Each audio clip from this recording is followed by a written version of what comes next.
Shalom sahabat Cornerstone Jakarta, kita kembali bertemu di dalam sermon terbaru dari Cornerstone Jakarta, premier setiap hari Rabu jam 8 malam di channel YouTube dan Instagram Cornerstone Jakarta. Kita akan masuk ke dalam satu tema yang baru. Sebelum sermon ini kita bawa, saya mengajak kita semua untuk bersatu di dalam doa.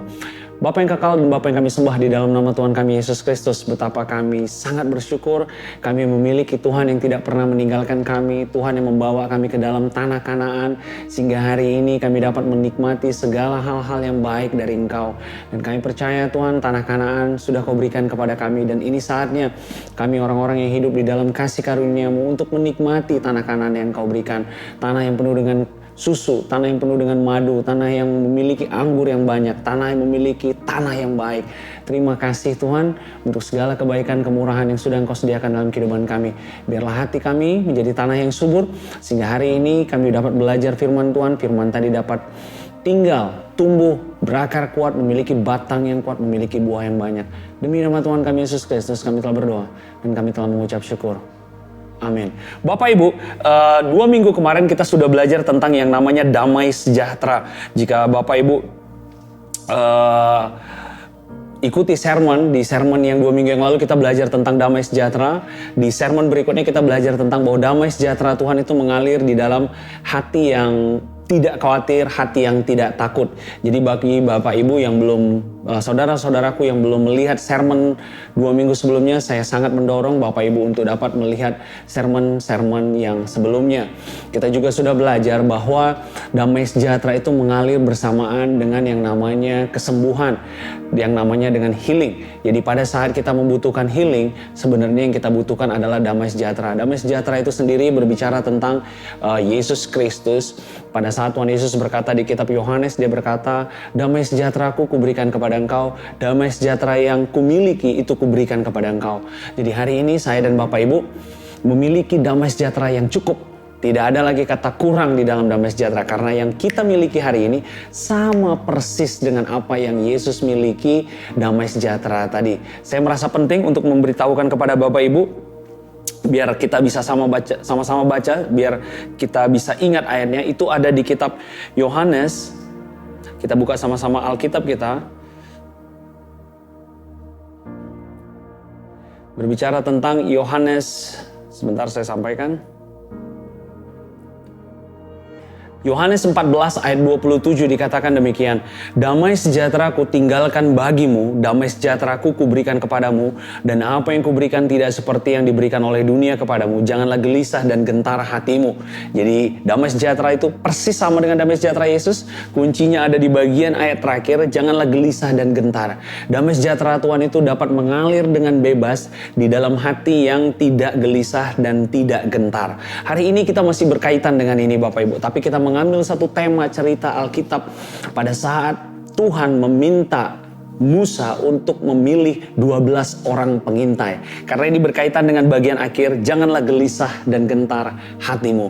Bapak Ibu, kita sudah membahas apa yang terjadi pada saat Tuhan meminta kepada Musa, kamu pilih 12 orang terbaik dari setiap suku bangsa Israel, pilih satu dari setiap suku itu, dan biarkan mereka melakukan pengintaian ke tanah Kanaan, tanah yang akan kuberikan kepada engkau. Kita buka cerita itu sama-sama ada di kitab Bilangan 13. Kita buka sama-sama Alkitab Bilangan 13. Bilangan 13 ayat 1-33 berbicara tentang ke-12 pengintai. Saya ingin kita membacanya dulu Bapak Ibu di ayat yang pertama. Dikatakan begini. Tuhan berfirman kepada Musa, jadi apa yang keluar dari mulut Tuhan, dia berfirman kepada Musa, suruhlah beberapa orang mengintai tanah Kanaan yang akan kuberikan kepada orang Israel dari setiap suku nenek moyang mereka, haruslah kau suruh seorang, semuanya pemimpin-pemimpin di antara mereka. Jadi Tuhan memilih, Musa you pilih orang-orang terbaik dari setiap suku bangsa Israel untuk pergi dan mengintai tanah Kanaan. Dikatakan di situ Bapak Ibu dipakai kata mengintai tanah Kanaan. Artinya Tuhan menginginkan Musa menyuruh orang untuk melakukan pengintaian terhadap tanah Kanaan tadi. Dikatakan apa? Suruhlah beberapa orang mengintai tanah Kanaan yang akan kuberikan kepada orang Israel dari setiap suku nenek moyang mereka, haruslah kau suruh seorang semua pemimpin-pemimpin di antara mereka. Ayat yang ketiga, lalu Musa menyuruh mereka dari padang gurun Paran sesuai dengan titah Tuhan. Semua orang itu adalah kepala-kepala di antara orang Israel. Jadi orang-orang terbaik sudah dipilih. Orang-orang terbaik sudah dipilih oleh Musa untuk mengintai tanah Kanaan. Singkat cerita, Bapak Ibu bisa melihat, kita lompat nanti ke ayat yang mau kita highlight hari ini. Singkat cerita, mereka pergi dan mengintai tanah Kanaan. Saya ingin kita menggarisbawahi di ayat yang kita lanjutkan. Ayat yang ke-17. Bilangan 13 ayat ke-17 sampai 19. Maka Musa menyuruh mereka untuk mengintai tanah Kanaan, katanya kepada mereka, pergilah dari sini ke tanah Negeb dan naiklah ke pegunungan. Ayat 18, dan amatilah bagaimana keadaan negeri itu. Apakah bangsa yang mendiaminya kuat atau lemah? Apakah mereka sedikit atau banyak? Dan bagaimanakah negeri yang didiaminya itu? Apakah baik atau buruk? Bagaimanakah kota-kota yang didiaminya itu? Apakah mereka diam di dalam tempat yang terbuka atau di tempat yang berkubu-kubu? Ayat 20. Dan bagaimanakah tanah itu? Apakah gemuk atau kurus? Apakah di sana ada pohon-pohon atau tidak? 7. Tabahkanlah hatimu, bawalah sedikit dari hasil negeri itu. Waktu itu ialah musim hulu hasil anggur. Perhatikan baik-baik, saya suka sekali waktu kita membaca Alkitab, kita harus detail membacanya Bapak Ibu. Kita perhatikan dari ayat 17 sampai 19, kita ulangi sama-sama ya. Ada 7 hal yang harus kita perhatikan, yang diminta Musa untuk diperhatikan oleh ke-12 pengintai. Yang pertama kita ulangi sekali lagi baik-baik. Di ayat ke-18, dan amatilah bagaimana keadaan negeri itu. Apakah bangsa yang mendiaminya kuat atau lemah? 1. Jadi Musa meminta 12 pengintai melihat apakah bangsa itu kuat atau lemah.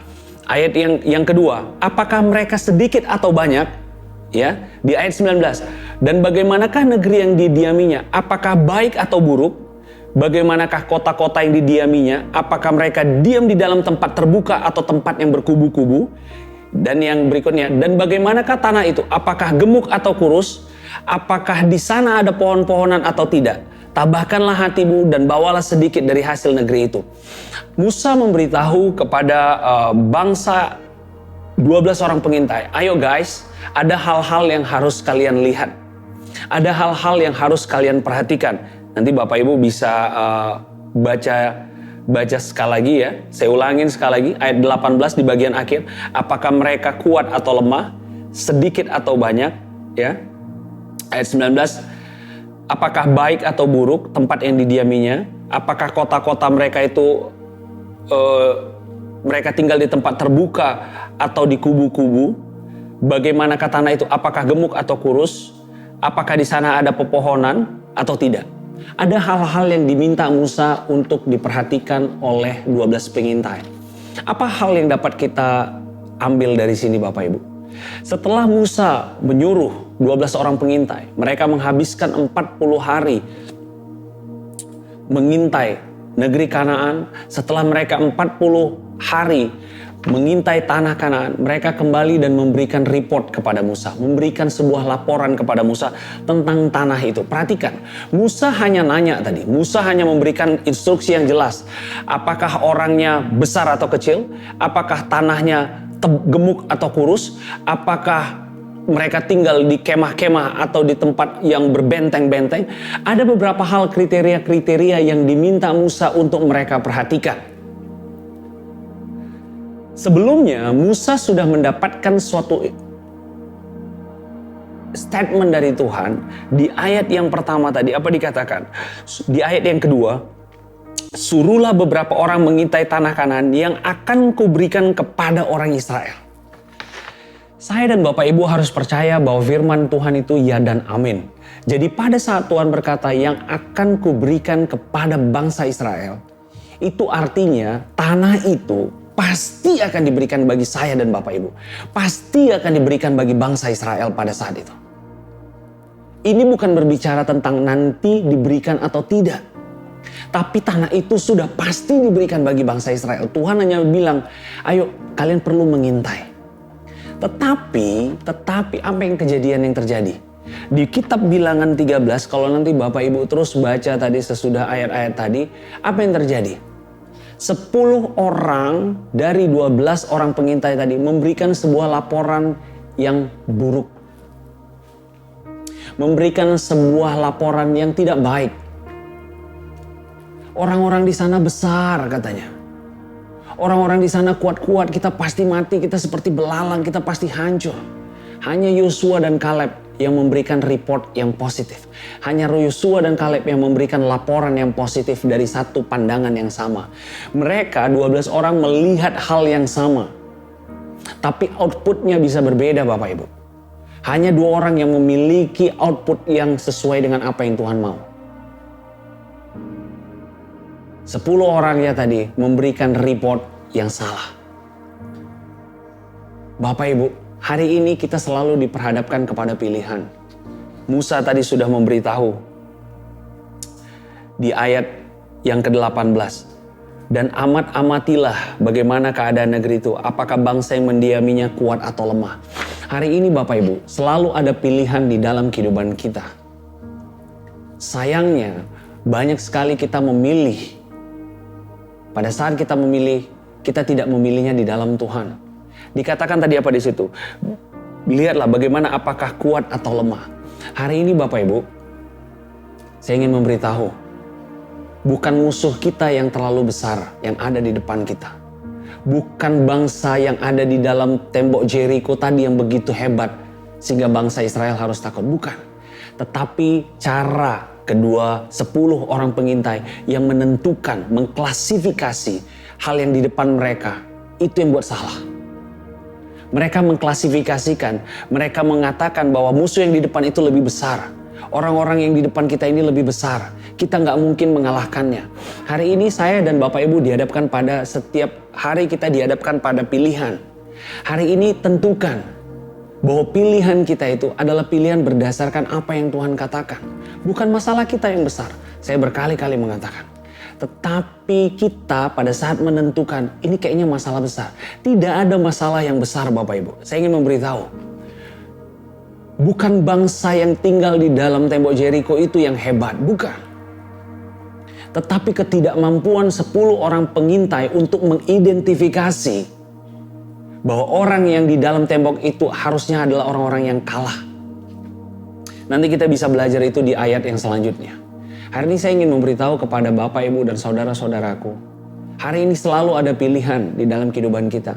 Saya ingin memastikan bahwa bukan masalah kita yang besar.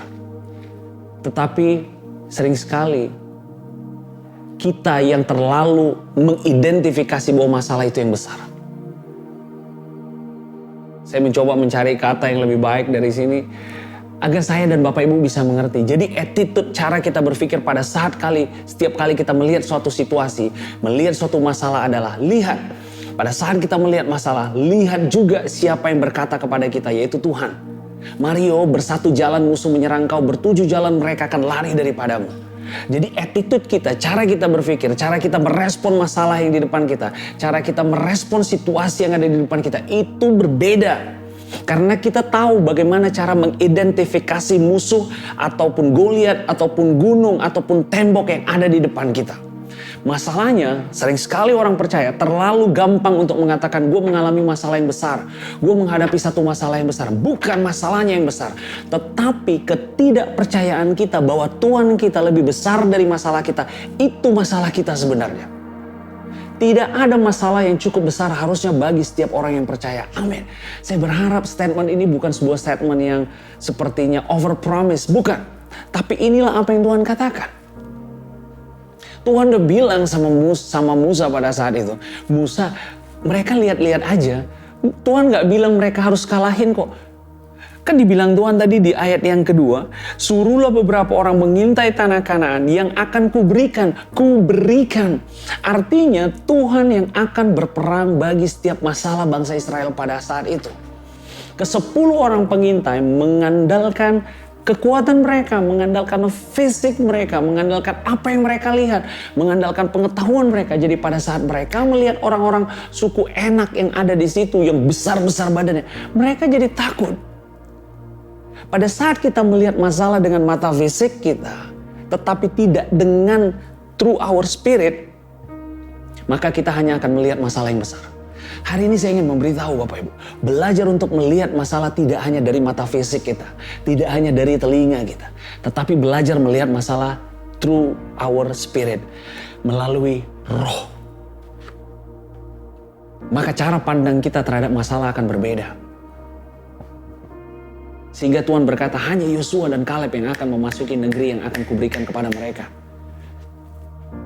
Angkatan ini adalah angkatan yang tidak percaya, yang degil hatinya. Mereka akan habis di padang gurun. Hari ini Bapak Ibu, saya dan Bapak Ibu adalah angkatan-angkatan Yosua dan Kaleb. Kita sudah tinggal di tanah Kanaan kita di dalam Yesus Kristus. Hari ini jangan biarkan hati kita tawar. Pada saat ketemu masalah yang kita ngeliat, aduh aku kecil, aku kalah, aku gak bisa. Pada saat engkau ketemu tembok, berbahagia. Pada saat engkau bertemu Goliat, berbahagia. Karena ada kemenangan di balik tembok tadi. Karena ada promosi di balik Goliat tadi. Amin. Kita orang percaya sering sekali terus takut waktu ketemu Goliat. Kita sering sekali sebagai orang percaya terus takut begitu ketemu laut Teberau di depan. Kita sebagai orang percaya sering sekali justru worry begitu melihat ada gunung di depan. Hari ini saya ingin memberitahu, laut apapun yang ada di depan saya dan Bapak Ibu itu dapat terbelah. Gunung apapun yang ada di depan saya dan Bapak Ibu itu dapat terangkat dan tercampak ke dalam laut. Sebesar apapun Goliat yang ada di depan saya dan Bapak Ibu itu dapat jatuh ke tanah. Amin. Attitude penting, kita memiliki cara berpikir yang benar pada saat melihat masalah. Identifikasi masalahnya. Tuhan gak bilang, mereka benar kan dibilang tadi, lihat apakah mereka besar atau kecil. Musa gak bilang bahwa kalau besar kita jadi takut. Enggak, kan kamu cuma perlu lihat. Jadi hanya berikan laporan kepadaku, benar gak orangnya besar atau kecil. Kita buka sama-sama lagi Bapak Ibu ya. Supaya kita telaah ayat ini, ayat demi ayat yang ke-18. Dan amat-amatilah bagaimana keadaan negeri itu. Apakah bangsa yang mendiaminya kuat atau lemah? Harusnya kalau bos saya tanya, Mario, kamu bisa pergi ke meeting itu atau tidak? Jawaban saya tinggal ya atau tidak. Benar? Demikian juga dengan ini. Harusnya reportnya sederhana. Apakah bangsanya yang diami kuat atau lemah? Ya jawab aja, kuat atau lemah. Tapi sering sekali 10 orang pengintai ini bilang, aduh mereka kuat. Tuhan gak bilang kalau mereka kuat bahkan kau kalah. Enggak. Tuhan hanya mau memberitahu, mau dia kuat, mau dia lemah, engkau pasti memiliki tanah Kanaan itu. Mau masalah yang di depan kita itu besar atau kecil, engkau pasti menang. Kita sering seperti itu mungkin Bapak Ibu. Ditanya A atau B, kita pilih C. Ini cuma ditanya, lemah atau kuat. Apakah mereka sedikit atau banyak? Harusnya balik, 12 orang tadi balik kucuk-kucuk. Musa, lapor bos. Kami mau ngelapor pertanyaan-pertanyaan bos tadi. Yang pertama, bangsa-bangsa itu kita lihat pertama mungkin mereka akan jawab kuat. Yang kedua, bagaimana? Apakah mereka sedikit? Yang kejawabannya banyak. Bagaimana negerinya? Apakah baik atau buruk? Negerinya baik. Kota-kota yang didiaminya, apakah mereka didiam di tempat-tempat terbuka atau tempat-tempat berkubu? Tinggal di tempat berkubu. Tanahnya gimana? Gemuk atau kurus? Gemuk. Apakah ada pohon-pohonan atau tidak?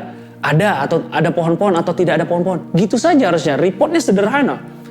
Tapi sering sekali yang terjadi apa? Pada saat itu ke-10 pengintai tadi, kalau Bapak Ibu baca terus, dia menceritakan tanah Kanaan tadi begitu mengerikannya, begitu dia bilang apa? Dia bilang memang benar bahwa di sana banyak susu dan madunya, tapi nggak mungkin kita bisa menang melawan bangsa-bangsa itu. Mereka besar-besar, kita kecil-kecil. Bahkan dikatakan apa? Mereka melihat bahwa di ayat yang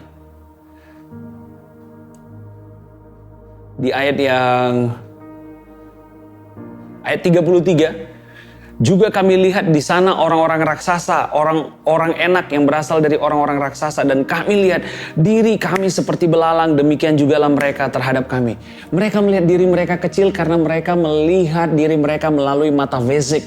Waktu mereka melihat orang yang seukuran suku-suku enak, mereka melihat diri mereka jadi kecil seperti belalang. Hari ini Bapak Ibu, hari ini, jangan lihat situasi dan kondisimu dengan hanya mata fisik.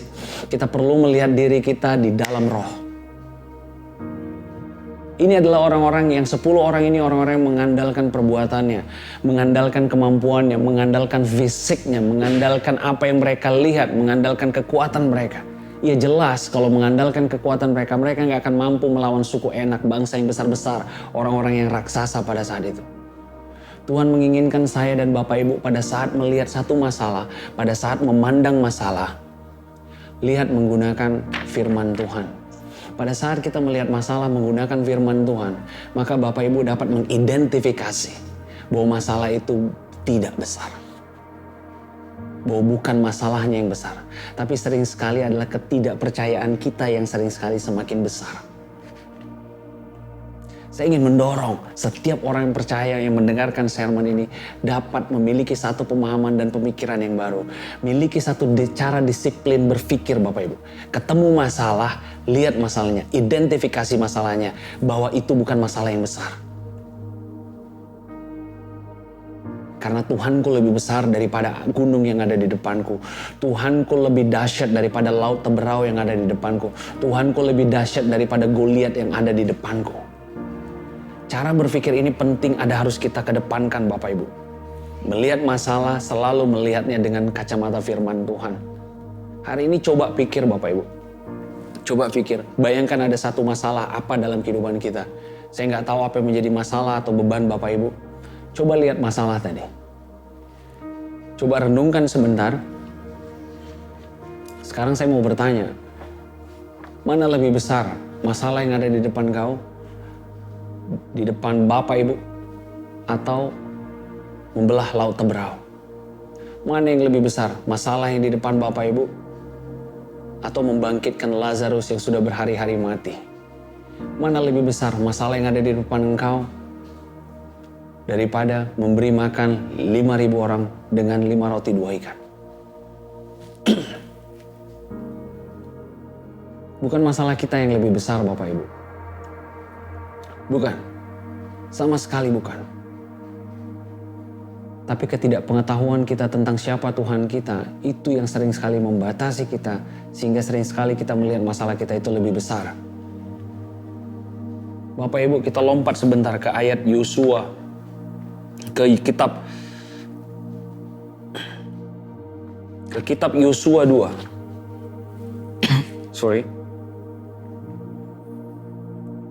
Kitab Yosua 2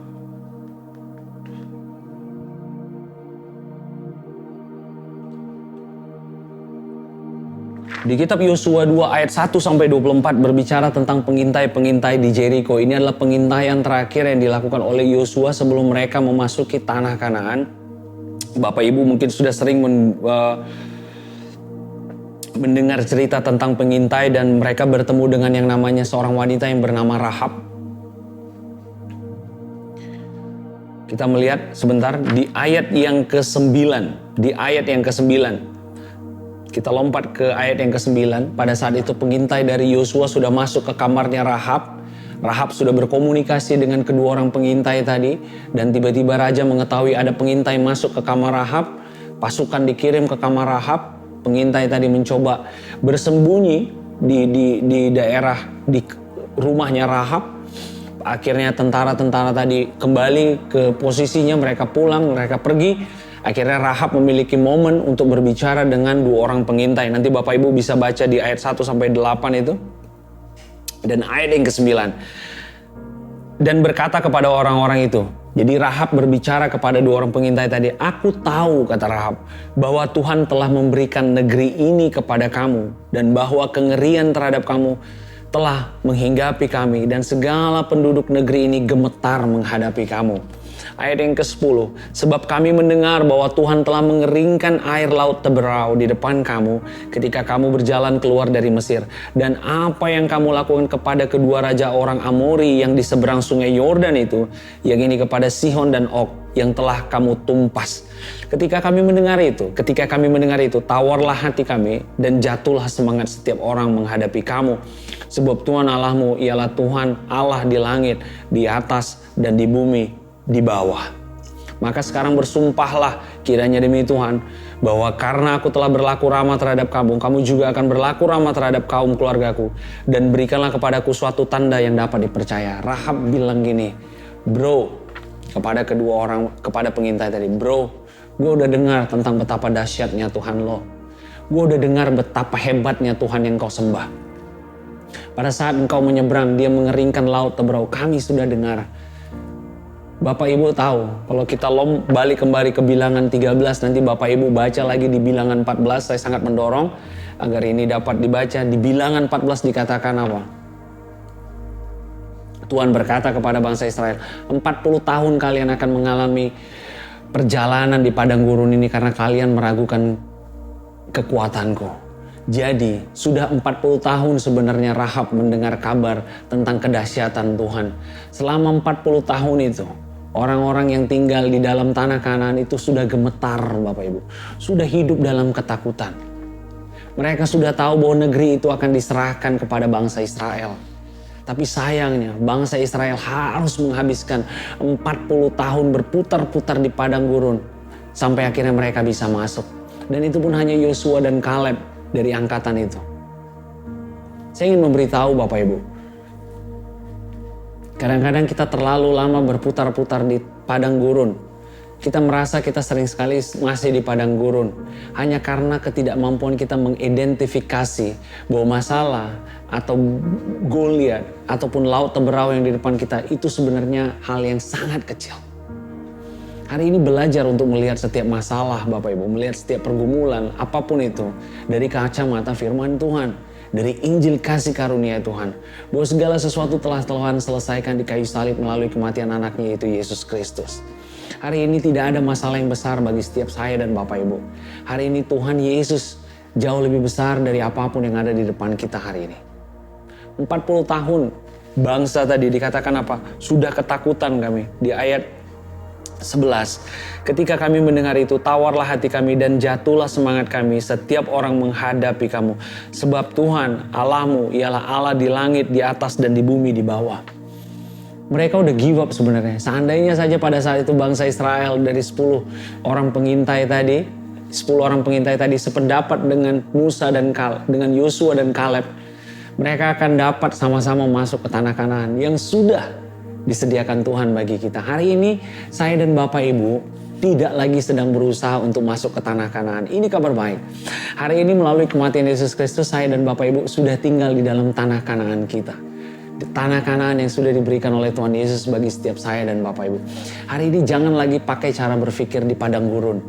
Hari ini jangan lagi pakai pola-pola pikir selama kita di padang gurun. Kita begitu mengaku Yesus sebagai Tuhan dan Juru Selamat, pada saat itu juga Tuhan sudah mengangkat dan membawa kita ke dalam tanah Kanaan.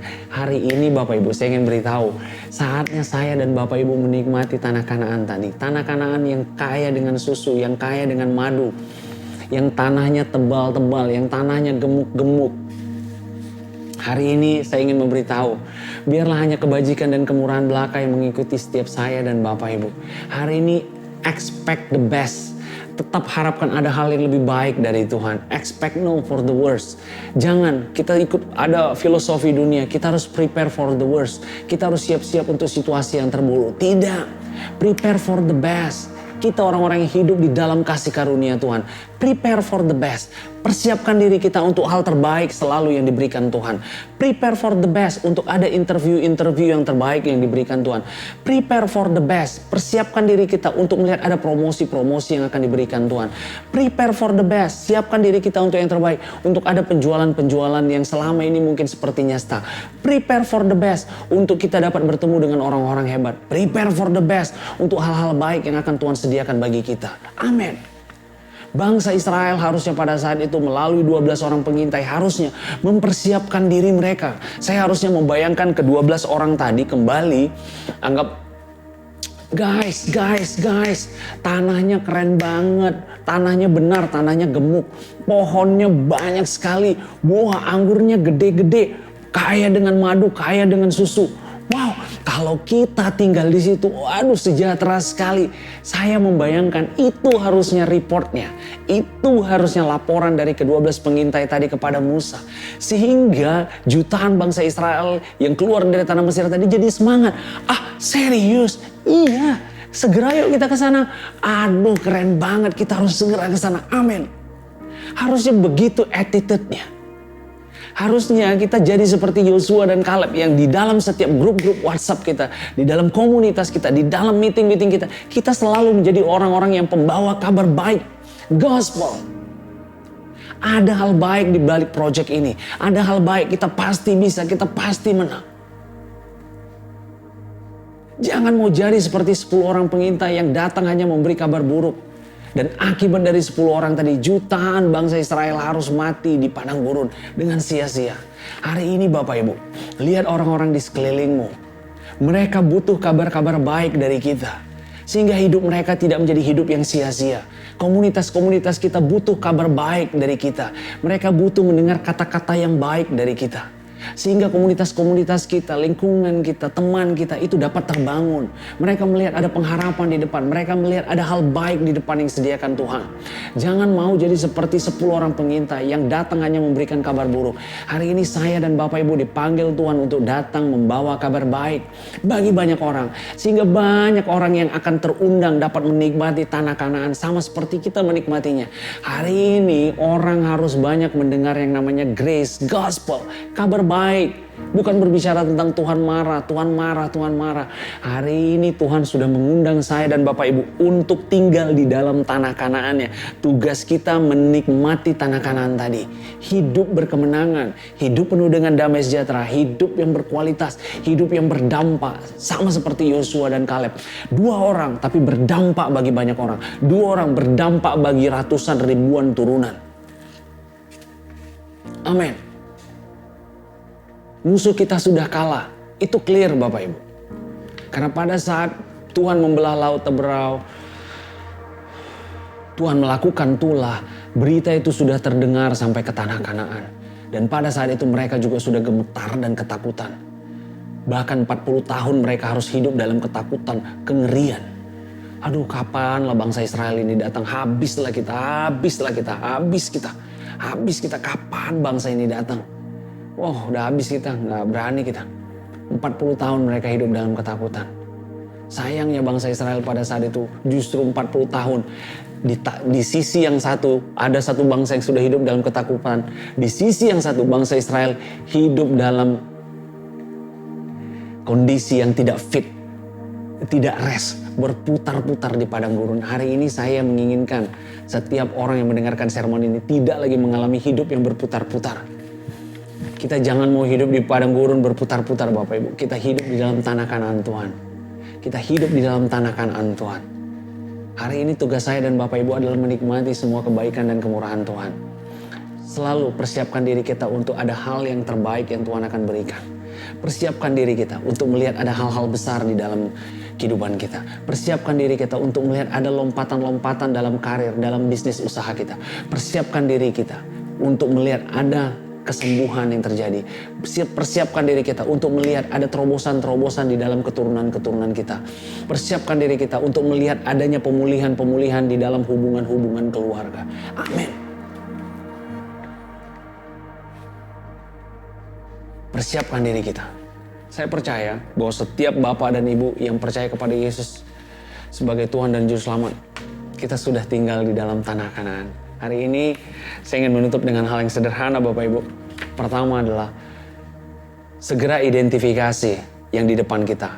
Apakah itu masalah atau pergumulan atau sakit penyakit atau apapun. Identifikasi bahwa itu tidak besar, itu kecil.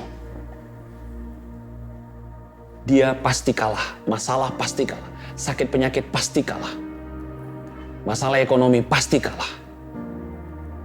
Karena Tuhan sudah menginginkan bangsa Israel pada saat itu untuk masuk ke negeri yang akan kuberikan. Jadi ini berbicara tentang peperangan ya Tuhan. Jadi hari ini begitu engkau ketemu dengan masalah, langsung identifikasi masalah, kau sudah kalah in Jesus name. Sakit penyakit engkau sudah kalah di dalam nama Tuhan Yesus Kristus. Keterikatanku addicted terhadap narkoba atau terhadap nikotin, kau sudah kalah di dalam Yesus Kristus. Perlu memiliki mentality dan cara berpikir seperti itu. Hal yang kedua yang ingin saya sampaikan adalah, jadilah seperti Yosua dan Kaleb. Orang-orang yang gemar memberitakan, membawa kabar baik. Orang-orang yang suka mendengungkan, mengucapkan perkataan-perkataan baik bagi timmu, bagi anak buahmu, bagi rekan kerjamu, bagi ke bosmu, ke companymu, ke timmu, entah apapun. Selalu perkatakan hal baik. Lihat segala sesuatu, ada hal baik di depan. Hal ketiga yang ingin saya sampaikan adalah nikmati tanah Kanaan tadi Bapak Ibu. Tanah Kanaan tadi sudah menjadi milik saya dan Bapak Ibu. Ini saatnya kita menikmati yang namanya hidup sehat. Kita menikmati yang namanya hidup penuh dengan damai sejahtera. Kita menikmati yang namanya hidup penuh dengan pengharapan. Kita menikmati hidup yang namanya penuh dengan iman. Kita menikmati hidup yang penuh dengan berkat-Nya. Kita menikmati hidup yang penuh dengan kemenangan. Saatnya saya dan kita berdiri bagi bangsa ini agar orang-orang bisa melihat ada Yosua dan Kaleb di generasi ini. Saatnya orang-orang di sekeliling kita, di komunitas kita, di tim kita, di kompleks rumah kita melihat ada Yosua dan Kaleb tinggal di sini. Sehingga mereka melihat ada pengharapan di dalam Yesus Kristus. Mereka melihat ada kasih karunia yang mengalir bagi setiap saya dan Bapak Ibu. Amin. Ini harus menjadi sebuah hal yang membangkitkan cara berpikir kita, mengubah cara berpikir kita, mengubah paradigma yang baru, sehingga kita terkoneksi selalu dengan firman Tuhan. Kita dapat melihat segala situasi itu dengan firman Tuhan. Maka engkau akan melihat hanya kemenangan-kemenangan yang akan terjadi dalam kehidupan kita. Belajar untuk senantiasa hidup di dalam kasih karunia Tuhan. Belajar untuk selalu memperkatakan firman Tuhan, memperkatakan hal yang baik. Maka engkau akan melihat tanah Kanaan ini semakin subur dan semakin banyak orang yang akan menikmatinya. Yes, saya Mario Martin Gultom berhenti berbicara hari ini. Kita bertemu lagi di dalam sermon selanjutnya. Saya berharap sermon yang disampaikan ini dapat menjadi suatu hal yang baik, yang baru bagi hati, jiwa, pikiran, perasaan, dan kehendak Bapak, Ibu, dan saudara-saudaraku. Dan sampaikan kabar baik ini ke banyak-banyak orang, sehingga akan semakin banyak orang yang belajar tentang kasih karunia Tuhan, hidup berkemenangan, hidup yang berdampak, hidup yang efisien, hidup yang memberikan kontribusi besar bagi tempat lingkungan kita.